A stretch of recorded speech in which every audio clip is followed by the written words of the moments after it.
নবীজি বলছে দুনিয়া একটা মরা লাশ, আর এটার পিছনে সারাক্ষণ যে ঘোরে সে একটা কুত্তা। এখন কেরম লাগে আপনার কাছে বলেন? আপনার কোনো আপত্তি থাকলে মদিনা শরীফ কষ্ট করে গিয়া ওখানে জানা আসলে ভালো, ওখানে তিনি আছেন। কথা বলেন না কেন? যিনি বলছেন তিনি আছেন না? কোরআন শরীফে সরাসরি আছে। কাফের বেঈমান নাফরমানকে আল্লাহ কোরআনে উদাহরণ দিয়েছে, ফামাথালুহু কামাথালিল কালব। সরাসরি কোরআনের আয়াত। আল্লাহ বলছে নাফরমান বেঈমানের উদাহরণ কুকুরের মতো। কালবুন অর্থ যে কুকুর, আপনি জিঙ্গান মানুষের। ইন তাহমিল আলাইহি ইয়ালহাস আও তাতরুকহু ইয়ালহাস। আল্লাহ বলে দুনিয়া লুবি বেঈমান সারাক্ষণ যে দুনিয়া লুবি, তার অবস্থা হইল যে তুমি যদি তারে ছেড়ে দাও তাইলেও হাঁফাইতে থাকে, তুমি যদি তারে বাইন্দা রাখো তাইলেও হাঁফাইতে। এই দুনিয়া লুবি, পাইলেও অতৃপ্ত, না পাইলেও অতৃপ্ত, পাইলেও অতৃপ্ত, না পাইলো, না পাইলে আগের মতো বেচা কিনা নাই, পাইলেও অনুকূলাইয়া উঠতারি নাই। কথা বুঝেন নাই? দুনিয়া শেষ হয় না। দুনিয়া রাক্ষস, দুনিয়া রাক্ষস। দুনিয়া কোনদিন কাউরে তৃপ্ত বানায় না বাপ। দুনিয়া কাউকে তৃপ্ত বানায় না, দুনিয়া কাউরে না তৃপ্ত বানায় না। দুনিয়া রাক্ষস। সারা দুনিয়া পেলেও মানুষের দিল তৃপ্ত হয় না। নবীজি সাল্লাল্লাহু আলাইহি সাল্লাম বলছেন, লা ইয়ামলাউ জাওফু ইবনু আদামা ইল্লা তুরাব।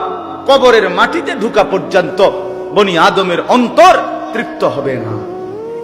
মানুষ চাইতেই থাকে, মানুষ চাইতেই থাকে, মানুষ চাইতেই থাকে। এজন্য আল্লাহ তাআলা বলেন ইন্নাল মুত্তাকিন। এই কোরআন শরীফের সবচেয়ে বেশি ব্যবহৃত শব্দের মধ্যে এটা একটা, মুত্তাকিন, তাকওয়া। কি বলেন না? শব্দটা বলেন তাকওয়া, বলেন না? আবার বলেন। বিবাহের সময় যারা বিয়ে করছেন যদি শুনে থাকেন আর কি, বিবাহের সময় ইমাম সাহেব একটা, যিনি বিয়ে পড়ায় উনি একটা খুতবা পড়ে। বিবাহের একটা খুতবা আছে। ও ভাত তরকারির টেনশনে, বেড়া বেডির লাফালাফির টেনশনে উনি তার খবর হয়, বুঝেন না? জানেও না কি এর খুতবা পড়ছে, কি পড়ছে। বেড়ার টেনশন হলো দৌড় দিয়েই যাই ভাতের ডেকের কাছে, ভাত নি শর্ট পরে, গোস্তুনি টান খায়, সালাতে নি কোনো ছট খাইয়া, বেজ্জুতি নি হয়। হ্যাঁ, না না, আমি বেজ্জুতি হইতেন আমনের একেবারে আলগি দিয়া তুই ইজ্জত দিয়া। কারণ আপনি যেই পরিমাণ বেটা বেটি এক লগে খাওয়াইছেন, পর্দা নাই, হালাল হারামের কোনো জায়েজ না জায়েজের কোনো না, সবাই ভিডিও করতেছে, সবাই ছবি তুলতেছে, ফোলারা মাইয়াগোর সামনে, মাইয়ারা ফোলাগোর সামনে, মেয়ের সামনে অসংখ্য ছেলে, ছেলের সামনে অসংখ্য মেয়ে, এত মানুষ, এত নাফরমান রে খাওয়াইছেন, আমনের বেজ্জতি করবো কি? তো ইজ্জত দিবে? আপনি বইসা না থাকবেন ইজ্জতের লাইগা? এ বেশি দিন না, আপনি অল্প কদিন পরে আপনি ইজ্জত টের পাইবেন। আপনি যাইয়েন কবরে, এরপরে না কথা হবে, ফেরেশতা বলবে আপনার আস্তাগফিরুল্লাহ। তো এই জন্য বললাম, ওই বিবাহের খুতবার মধ্যে যিনি বিবাহ পড়ায় ইমাম সাহেব, উনি যে খুতবাটা পড়ে, এই খুতবার মধ্যে রাসূলুল্লাহ সাল্লাল্লাহু আলাইহি সাল্লাম আজীবন যত সাহাবীর বিবাহ পড়াইছেন, প্রত্যেক খুতবার মধ্যে 3টা আয়াত পড়তেন। কয়টা আয়াত? এই 3 আয়াতে একই কথা বলতেন, ইত্তাকুল্লাহ, ইত্তাকুল্লাহ, ইত্তাকুল্লাহ।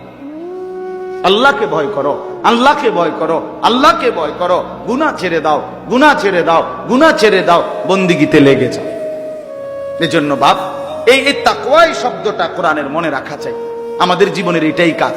আমাদের ভাল লাগলেও গুনাহ ছাড়তে হইব, ভালো না লাগলেও ছাড়তে হইব। আপনার আজকে ভাল লাগতেছে না, তবুও নামাজ পড়তে হবে। আপনার ভাল লাগতেছে, তবুও নামাজ পড়তে হবে। ঠিক কিনা বলেন না কেন? এইটাই মোমেন্ট।